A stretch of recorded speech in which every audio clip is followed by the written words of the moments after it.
Okay, so hi everyone, and welcome to our second to the last lecture on Japan. Today is we are going to talk about one of the major things that Japan did, of course, in their history, and that is participate in World War II.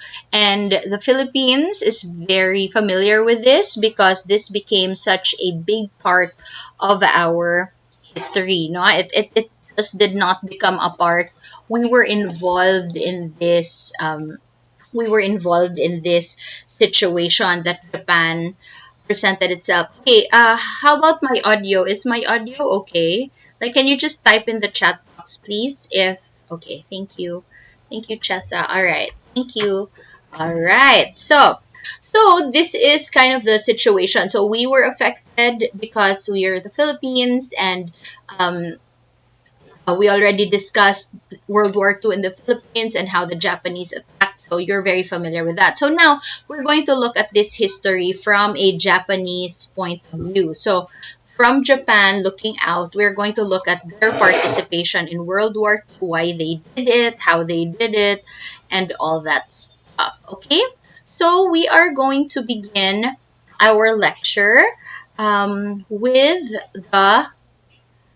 with a clash when Japan and China clashed over this place called the Shantung Peninsula. Okay, so when China and Japan clashed over the Shantung Peninsula. So you might wonder, I don't know if you wondered, but you might wonder why we skipped to World War II. What about World War One? What were they doing during World War One? Were they even part of that?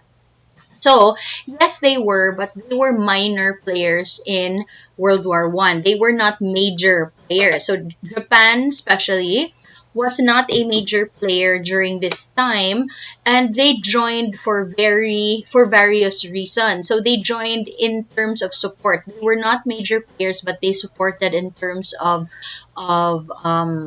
food for the soldiers, war. Some soldiers were part, but dili gyud kaayo. It was not really.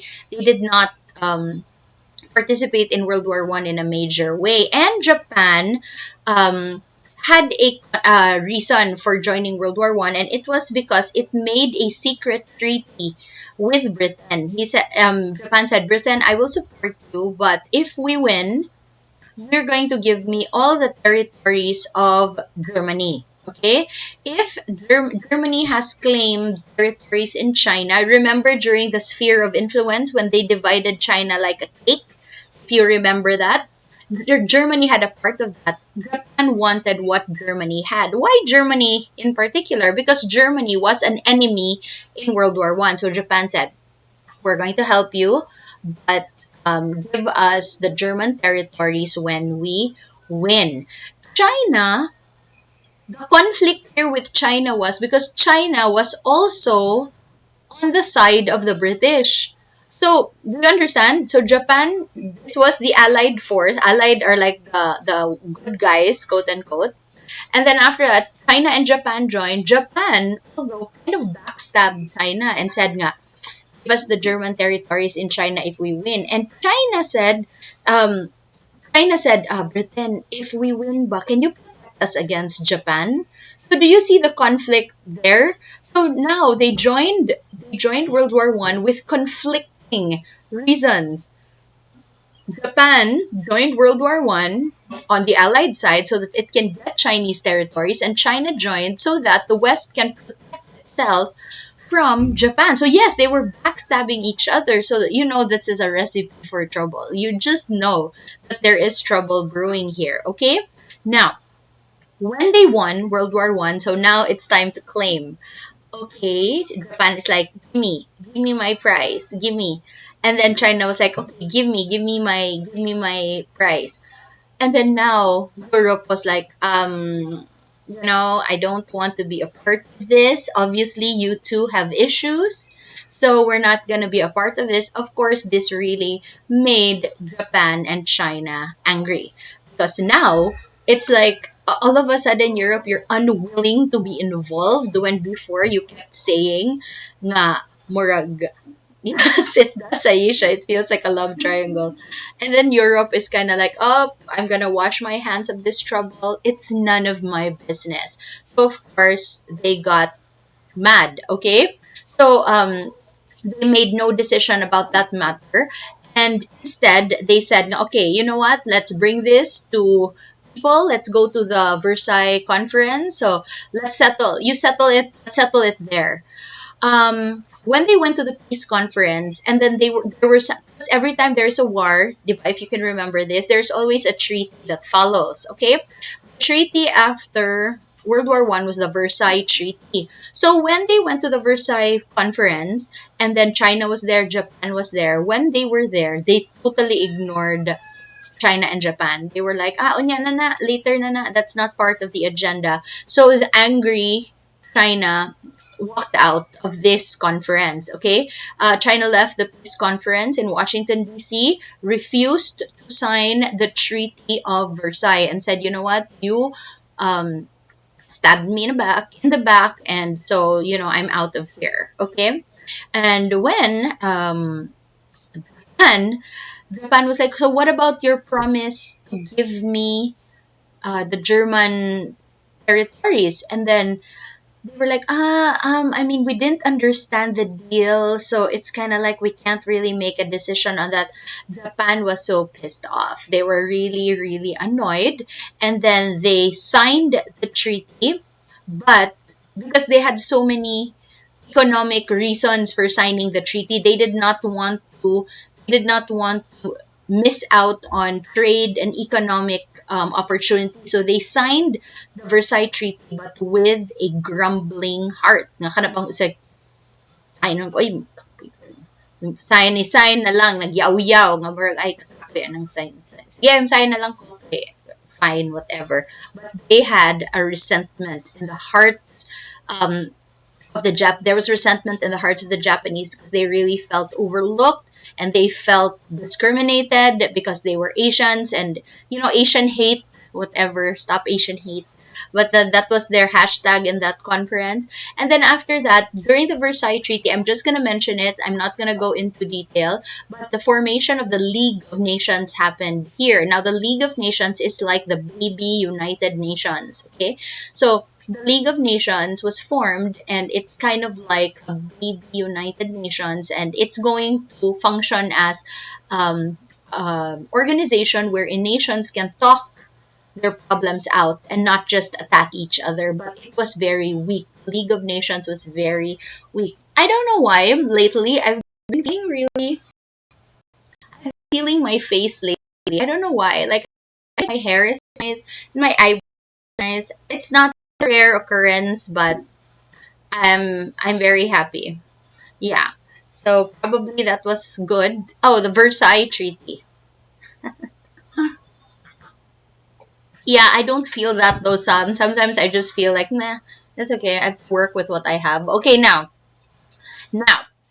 changes in Japan increase its aggression on China. So soon after the Versailles Treaty, the grumbling Versailles Treaty signing of Japan, China walking out, Japan started to build an empire in Asia because it started to feel economic problems. So Japan was kind of like, oh my, why are we so poor? Why are we so poor? We're getting poorer and poorer, it seems like. Then, so Japan was kind of like, oh, maybe we need to invade China. Now, why invade China? Because China has a lot of space. If you put Japan inside the geography of China, you know that you can fill China with so many Japans, right? Because China is huge.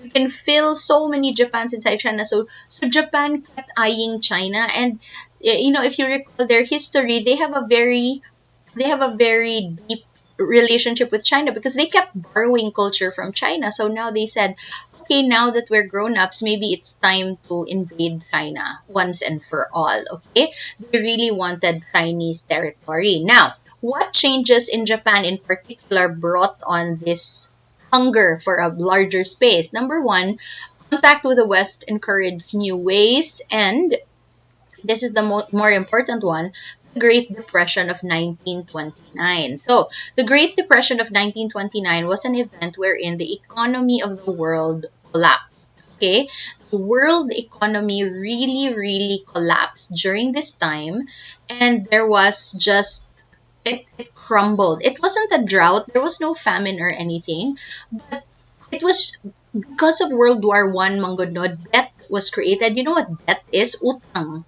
So people got kind of addicted to that. Murag, oh, okay, we're gonna borrow this, we're gonna utang that, and then eventually the utang became so big and people could not pay it anymore. Like credit card, good. If you go to the mall and you want something and you don't have money, you can borrow through a credit card.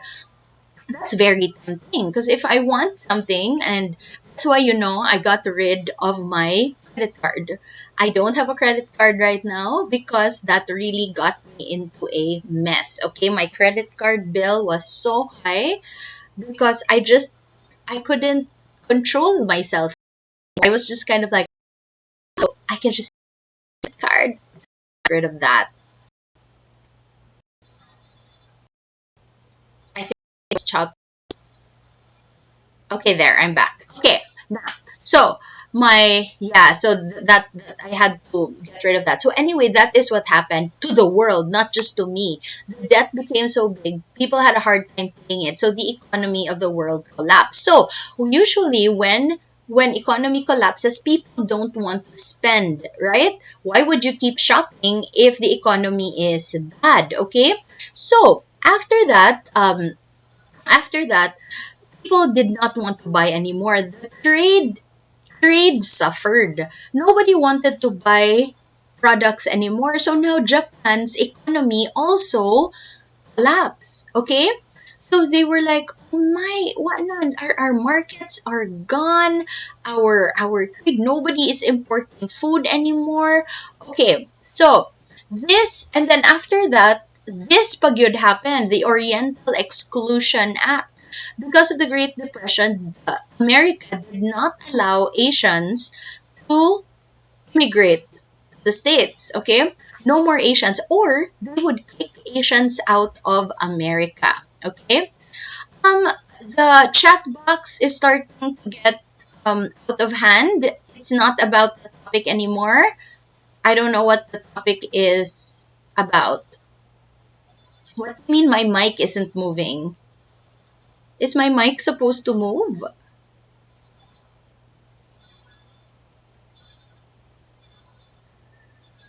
Can you hear me? You can't hear me? Can you hear me? No. Hold on. It's this can you hear me?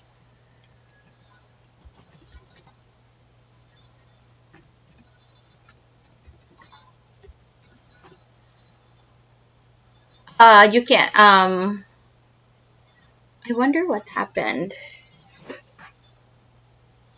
Can you hear me? No. No? Oh no. Hold on. I'm gonna pause this first. Okay, so I think we're recording again. All right. Okay, so I think things got worse. Things got worse in the situation got worse in Japan when America issued the Oriental Exclusion Act. The Oriental Exclusion Act, wherein America kicked out all the Asians. Hmm, I'm lagging. I'm really lagging. Kadaghan ninyo yaw-yaw. Oy! So annoying. Okay. So much yaw-yaw. What else pa man? What else do you want to talk about?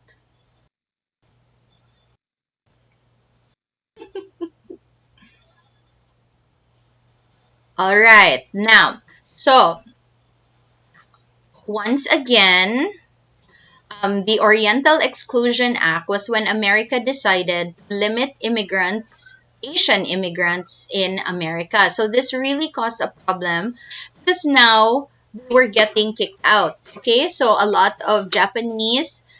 um, a lot of Japanese nationals were kicked out of America. A lot of them could not even know could not even go to America anymore.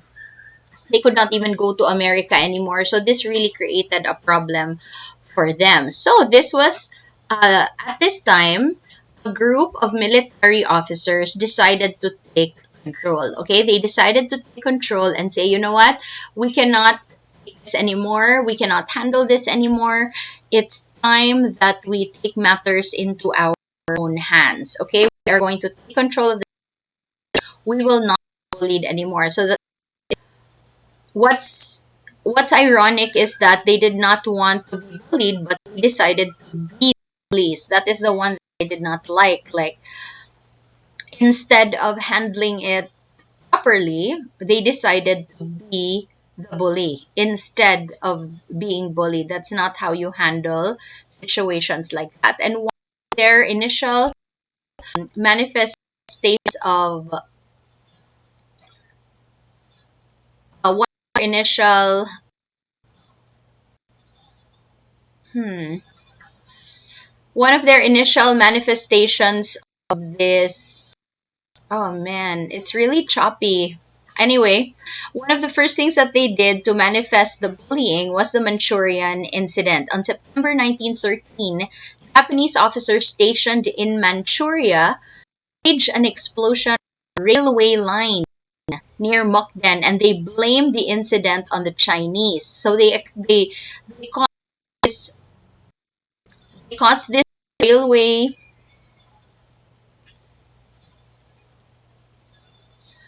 Okay, hold on.